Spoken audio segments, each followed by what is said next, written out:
ఎందుకు వచ్చామని అడిగే అధికారం వాళ్ళకి లేదు. పోయినప్పుడు నేనేమన్నా చేసి నేను ప్రోత్సహించి నేను వాళ్ళని ప్రొవోకేట్ చేస్తే తప్పకుండా నా మీద నేను వార్నింగ్ ఇచ్చి వచ్చాను. బస్తీ వాళ్ళకి మీరు పొరపాటున కూడా చేయి పెట్టొద్దు, వాళ్ళకి అధికారం లేదు, మనం చెప్తాము, ఎక్కడ చెప్పాలో అక్కడ చెప్తామని చెప్పాను. రైట్ ఫోరంలో చెప్తానని చెప్పాను.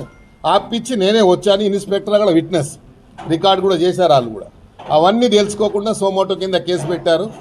కాబట్టి ఇది వ్యక్తిగతంగా పోతున్నది ఇష్యూ. కాబట్టి వ్యక్తిగతంగా ఎంత తీసుకున్నా పర్లేదు. ఇలాంటి ఆఫీసర్ చాలా చూశాను నేను. ఇంకా దీని ఎన్ని కాన్సిక్వెన్సెస్ ఏదున్నా ఎదురిచ్చేవాడిని. నేను గుండె ధైర్యంతో ఎమ్మెల్యే వచ్చినని ఎల్లయ్యగాడు మల్లయ్యగాడు గెలిపిస్తే రాలేదు.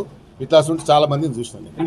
కొన్ని రిజర్వేషన్స్ ఉంటాయి. కొంతమందికి ఏమో ఆ ఉద్యోగం ఇష్టం ఉండదు. ఆ ఉద్యోగం ఇష్టం లేకుండా గిట్లా ఏదైనా చేస్తే తీసుకుపోయి ఇంకేదైనా మంచి పోస్ట్ ఇస్తారు అనుకుంటారు. కొంతమందికి ఏమో డైలీ పబ్లిసిటీ కావాలనుకుంటారు. మా సమస్యల పరిష్కారం కావాలి.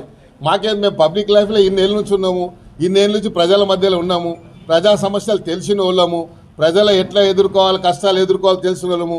తెలుగుదేశం పార్టీ 19 సంవత్సరాలు అధికారంలో ఉంటే 19 సంవత్సరాలు ఆపోజిషన్ ఎమ్మెల్యేగా పోరాడి చెలో అసెంబ్లీ కార్యక్రమంలో నెత్తులు వలిగి బుల్లెట్లు మా పక్క పైన పోయినా భయపడలేదు. కేసులు అప్పుడు 190 కేసులు పెట్టారు. మేము భయపడ్డామా? ఇప్పుడు మేము భయపడతామా?